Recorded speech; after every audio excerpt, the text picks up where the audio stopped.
Insurance, death ఇన్సూరెన్సే కాదు, మా కార్మికులు ఆరోగ్య భద్రత పూర్తి స్థాయిలో తీసుకోవాలని, అనుకోకుండా ప్రమాదవశాత్తు ఎవరైనా మరణిస్తే ఆ కుటుంబాలను ఆదుకోవాలని. ఇదే కాదు, నేను ఈ వేదిక మీద నుంచి మా అధికారులకు సూచన ఆదేశాలు ఇస్తున్నా. ఈ కృష్ణానగర్ ప్రాంతంలో 3-4 ఎకరాల ప్రభుత్వ స్థలాన్ని చూడండి. తక్షణమే నర్సరీ నుంచి 12th క్లాస్ వరకు సినీ కార్మికుల యొక్క పిల్లలు చదువుకోవడానికి కార్పొరేట్ స్థాయిలో మీకు పాఠశాల నిర్మించి మీ పిల్లలకు ఉచితంగా చదువు చెప్పించే బాధ్యత నేను తీసుకుంటా.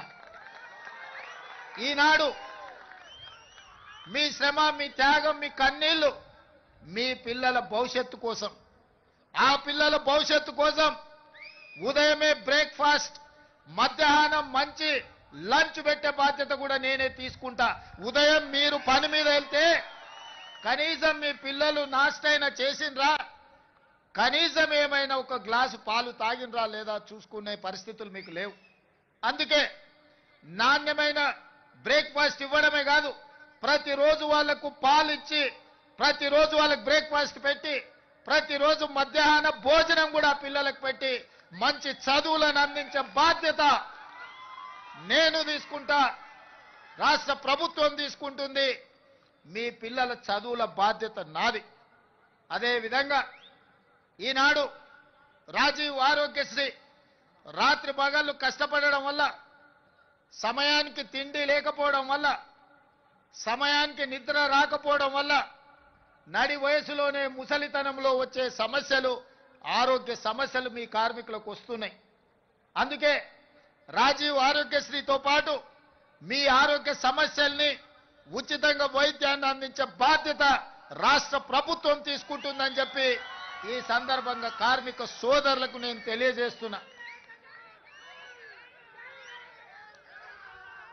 అదేవిధంగా ఈనాడు నిర్మాతలతో మీకు ప్రతిస్తంభన వచ్చింది. ఆనాడు రాష్ట్రానికి చెడ్డ పేరు రావద్దు, 18 రోజులు మీరు ధర్నాలు, దీక్షలు, నిరసన కార్యక్రమాలు చేపట్టిండ్రు. నేనాడు నిర్మాతల మండలిని కూడా పిలిచి చెప్పిన, ఆ కార్మికులు కష్టపడితేనే మీరు నిర్మాతలుగా నిలదొక్కుంటారు. దర్శకులకు చెప్పిన, మీరు రాణించాలి అంటే వాళ్ళ టాలెంట్ కూడా పెరగాలి, వాళ్ళని మీరు కుటుంబ సభ్యులుగా చూసుకున్నప్పుడే మీరు రాణించగలుగుతారని దర్శక నిర్మాతలకు నేను చెప్పడం జరిగింది. ఆ తర్వాత మిమ్మల్ని పిలిచాను, కూర్చున్నాను, మాట్లాడినాను. మిమ్మల్ని అర్థం చేసుకోవడానికి, మీ సమస్యల సహేతుకతను అంచనా వేయడానికి ప్రయత్నం చేసిన. అందుకే ఈనాడు మీతో కలిసి ఆ రోజే చెప్పిన, నేను నా ఇంటికి మీరు రావడం కాదు, మీ ఊరైన కృష్ణానగర్కి నేనే వస్తా. ఎక్కడెక్కడి సుదూర ప్రాంతాల నుంచి వచ్చే వాళ్లకు ఒక అమ్మలాగా ఈ కృష్ణానగర్ ప్రాంతం మిమ్మల్ని హక్కున చేర్చుకుంటుంది. ఇక్కడ నుంచి ఎదిగినోళ్ళు ఎంతో మంది ఉన్నారు. ఇక్కడ ఆరోగ్యం దెబ్బతిని ప్రాణాలు కోల్పోయిన వాళ్ళు ఈ కృష్ణానగర్కు ఉన్నది. ప్రతి ఒక్కరికి ఒక కన్నీటి చరిత్ర ఉన్నది. అందుకే ఈ కష్టాలను వీలైనంత మేరకు 100% తీరుస్తానని నేను చెప్పను. ఎందుకంటే నేనేం దేవుడిని కాదు, మానవుడినే.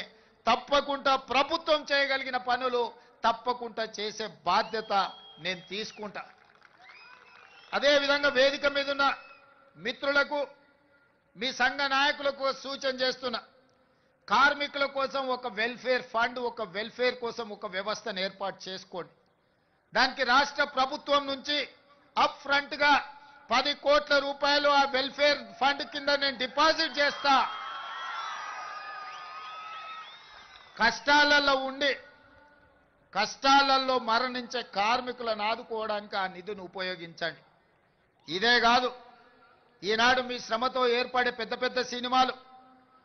పెద్ద సినిమా నిర్మాతలు, హీరోలు వాళ్ళ సినిమాల టికెట్ల ధరలు పెంచడానికి నా దగ్గరకు వస్తుంటారు.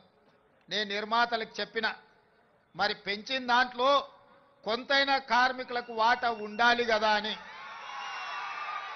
రాష్ట్ర ప్రభుత్వం సినిమా టికెట్ల ధరలు పెంచితే హీరోలకు ఆదాయం వస్తుంది, నిర్మాతలకు ఆదాయం వస్తుంది, కార్మికులకు మాత్రం ఒక్క రూపాయి కూడా అదనంగా రావడం లేదు. అందుకే ఈ వేదిక మీద నుంచి మీకు మాట ఇస్తున్నా, ఆ ఆదాయంలో 20% కార్మికులకు ఇస్తేనే రాష్ట్ర ప్రభుత్వం జీవో